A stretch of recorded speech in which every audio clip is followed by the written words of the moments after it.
Okay, I said I'd make a second video on this histrionic personality disorder. So I'm gonna just, this lady does such a good job. I'm just gonna let her carry it. Okay.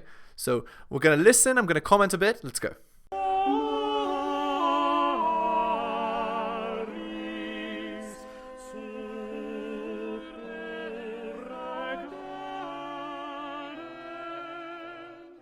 You indicated you were talking about emotional reactivity. What, if any, emotional reactivity did you observe in your review? And let's do this one at a time. Okay. So there were a couple indications to me. First, I can sort of think about it with the treatment records. So particularly Dr. Cohen-Connell's, am I getting the name right? I feel like for some reason in my mind I might have just reversed it. But Dr. Cohen's records, I did reverse it. He actually refers to this reactivity quite a bit and to Ms. Heard's temper. And that temper, it's often branded, or being hot-headed, is really characteristic of borderline personality disorder, as is their very charming, personable nature. This is a disorder of contradictions. In Nurse Filati's notes, I thought there was something interesting. She references a night when they're out to dinner, I believe in London, and she provided positive reinforcement to Ms. Heard because Ms. Heard had been disappointed by a mistake made by the server, and it sort of references how previously she might have criticized the server or become upset by that, and that she didn't this time, and so that had been some sort of a step forward. Oh, by the way, this is something to mention. If your girl, if she is rude to service people, if she treats them as subhuman or as below her, run. That is a huge red flag. That sort of treatment is going to be you when she feels she's superior to you. And you know when she feels superior to you? When she feels that she has you. So don't allow, first of all, don't allow your girl to treat you that way. Just get out. But that is a huge red flag, just so you know, the rudeness to wait staff.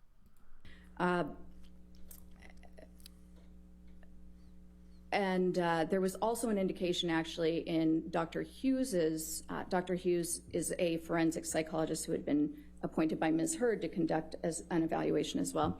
In Ms. Hughes's interview of Ms. Heard disclosed that she had cut her arm in the past, which is...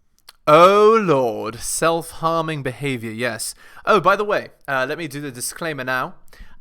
This video is not safe for work. If you don't like talking about, or hearing about, negative, personality disorders or, violence or people hurting each other or other people hurting themselves, don't listen. Just change the video now, okay? Because I'll bet we're going to get there. Anyway, hello and welcome to the Helios blog. My name is Helios, here for another reaction video, of course. If you're new to the channel, liking the content, please subscribe and hit the bell for all notifications. Like the video, comment on the video if you agree with what I have to say, or in this video, it's not really so much my commentary, it's more the doctor here talking about Amber Heard and her personality disorders. So in the previous video, we saw the borderline personality disorder, and now we're moving on to histrionic personality disorder as well. She's going to get into that here. All right. Also, if you'd like me to comment on a specific video or maybe a compilation or Reddit post or something, please send it to theheliosblog@gmail.com. All right, on we go. Is a typical reactive type thing somebody with this diagnosis can do. It's one of the symptoms. And that's sort of all I can think of top of my mind from the treatment records. Moving into some of the declarations or deposition testimony, what struck me was Ms. Raquel Pennington's testimony. She's a former friend of Ms. Heard's, and she indicated, she told a story about, I suppose they were shopping for Thanksgiving accoutrements, something to prepare for Thanksgiving, and Ms. Heard struck her in the face, sort of. Look at Amber's face. Oh my God. Amber's like, I totally didn't do that. But you can see, okay, guys, look at the subtlety here, okay? Just pay attention. Look at her lips, okay? Look at Amber's lips. You see how they're slightly curled up? And you can see how her face also, her eyes are slightly curled up. These are indicators of laughing. So again, remember before in a previous video when we had the Amber Heard Johnny Depp thing, and Johnny was describing how she threw a bottle at him, and she kind of half smiled. She's smiling again. She remembers the event and she finds it funny. And I'll bet she finds it funny because she doesn't feel that she's at fault, because she can't accept blame. I'll bet that's it. Okay, anyway, let's move on. Out of the blue. Look at her face. She's like, no, I didn't slap her out of the blue. There's a very good reason. I felt slightly slighted. And if a person with this disorder feels slightly slighted, well, I mean, there's nothing she can do. She has to do the behavior, right? Which is, I thought was interesting, because that is one of those signs of borderline personality disorder where if a friend or a loved one isn't meeting your needs in that moment, borderline personality. Oh, okay. It pauses here.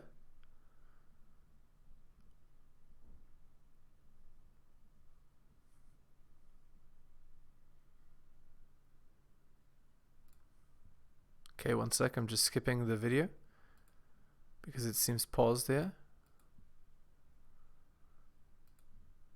I don't understand. One sec. Idealized technical the perfect difficulties person to dumpster. They are totally devalued. They are the worst friend. They don't care anything about me. I have better people around.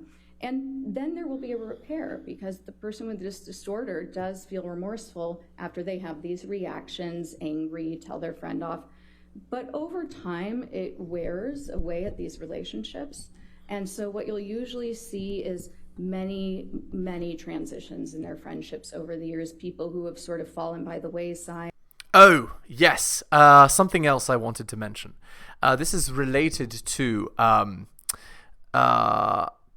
serious red flags in women. If they seem to have no long-term friends, if they just they just met their friends, or they only have friends that are coworkers or whatever, it means that they're not able to keep long-term friends, which means there's something in their personality that pushes people away. And eventually, you best believe it'll push you away. Who were really very close-knit at one time, but there's not a lot of consistency in the long term. You'll also see that with their intimate relationships, many relationships, but none that are particularly long-term. Also, does anybody here see the connection between a woman riding the CC and having psychological disorders?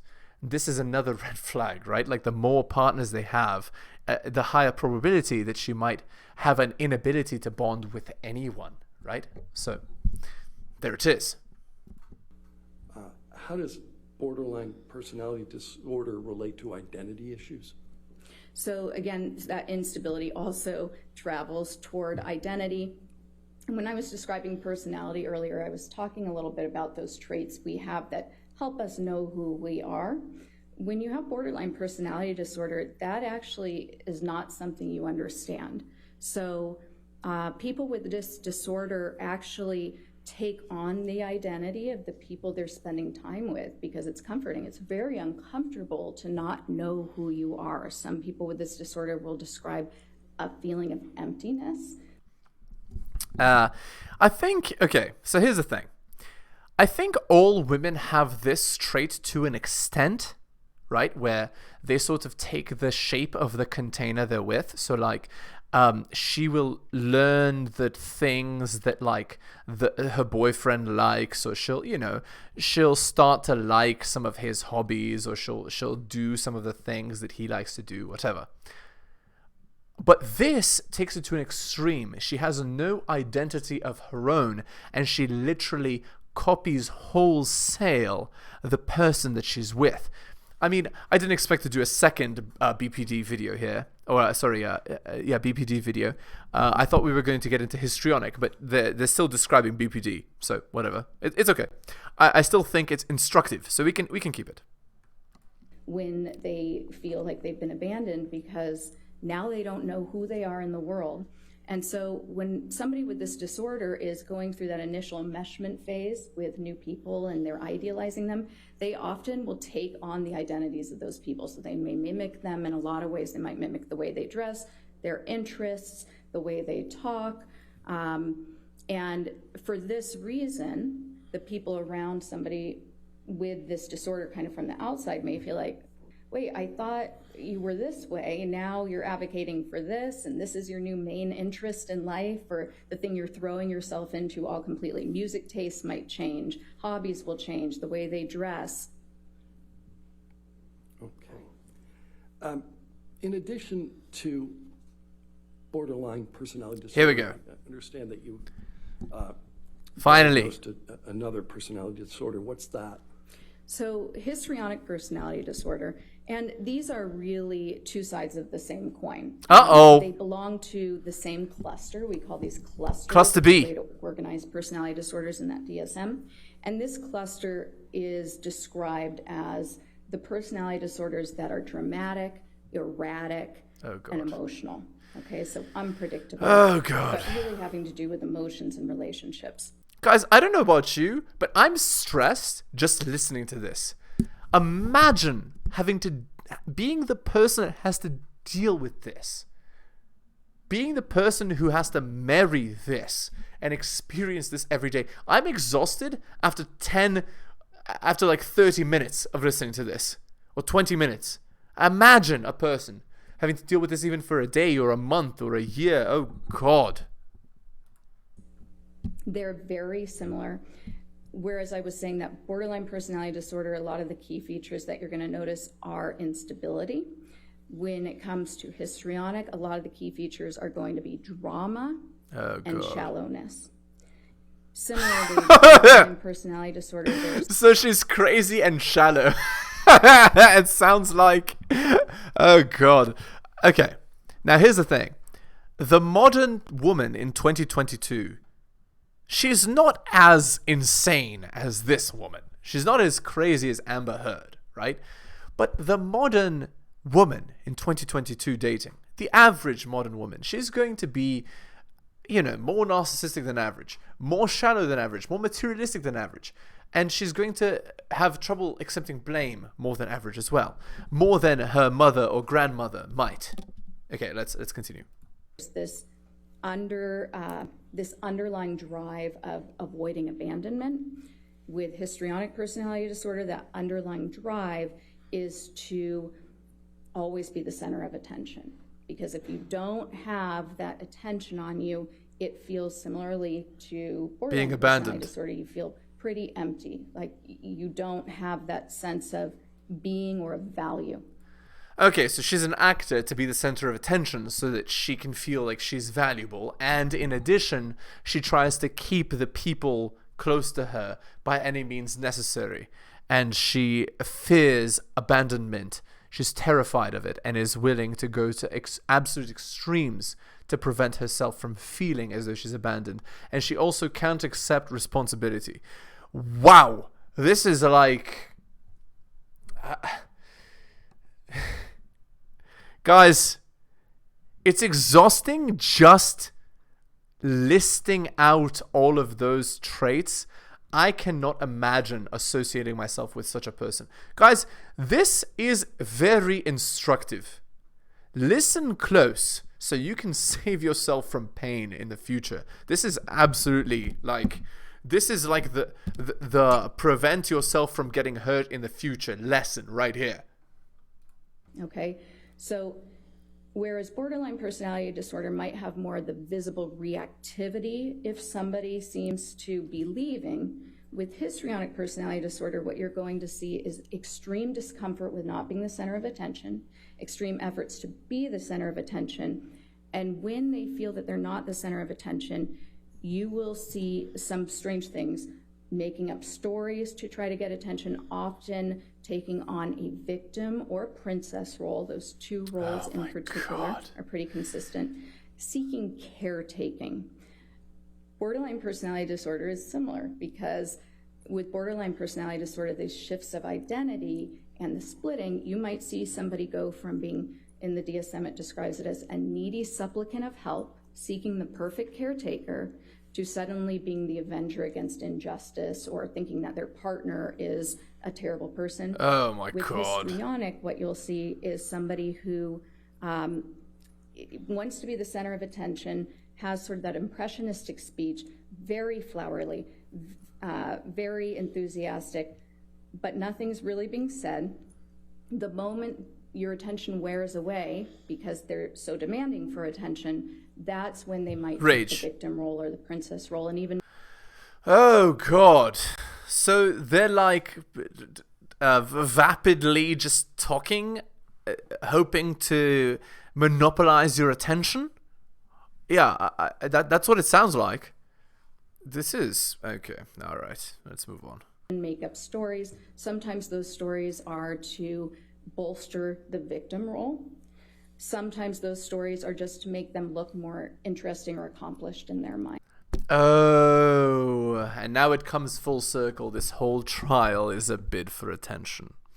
Because she feels that she's empty, because she's not the center of attention, and she's using Johnny as a pawn in order to gain attention and be the center of attention and be relevant, because she feels empty inside.